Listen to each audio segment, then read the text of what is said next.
Hello and welcome to NorseFoundry Foundations, where we serve you tips, tricks, and explainers on how to get the most out of your TTRPGs. My name is Jade from Swole Initiative, and this week we're asking the question, what are polyhedral dice and how are they used in D&D? We're going to go from most sides to least sides in that order with the dice, and so we're starting with the D20. The most highly used die in the game is the D20.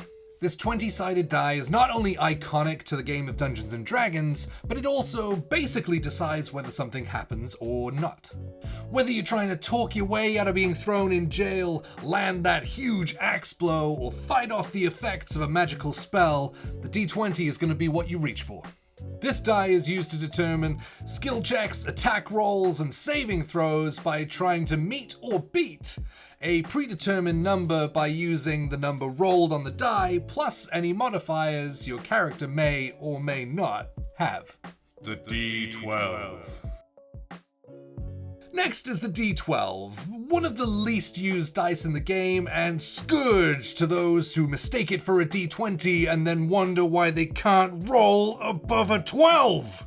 We all do it at some point. This die is responsible for dealing damage with big weapons like the Great Axe and spells like Poison Spray and Witch Bolt. Barbarians will use these to determine their hit points, high-level bards will use them for their inspiration, and high-level Battlemaster fighters will use these as their superiority die for their special fighting abilities. The D10. There are two different types of D10, one with single digits from 0 to 9, and one with double digits in multiples of 10 from 00 to 90.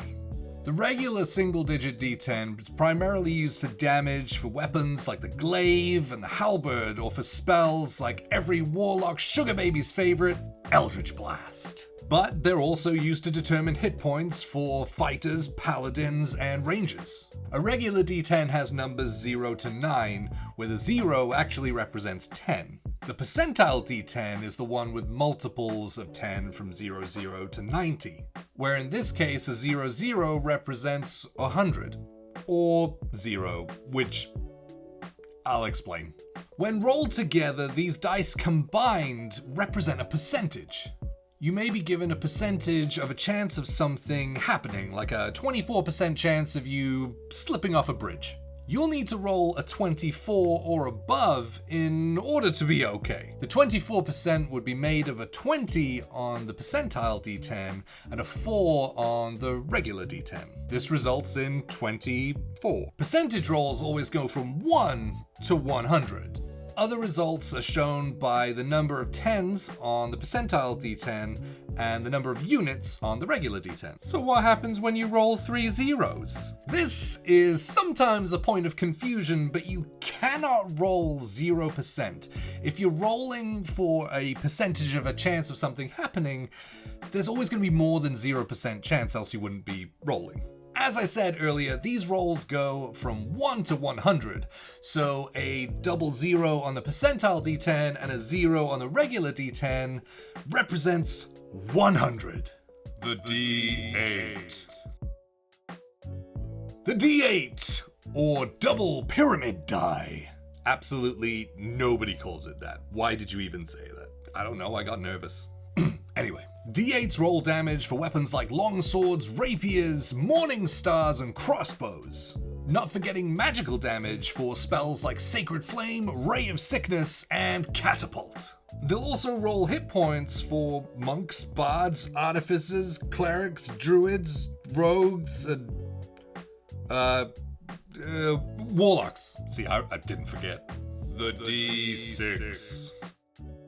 The D6 is what most people picture in their minds when you say the word dice. The classic cube-shaped die has been used in games from Yahtzee to Monopoly, but in D&D, they determine weapon damage for pointy implements such as hand axes, scimitars, and short bows, and magical damage for spells like Thorn Whip, Guiding Bolt, and Fireball.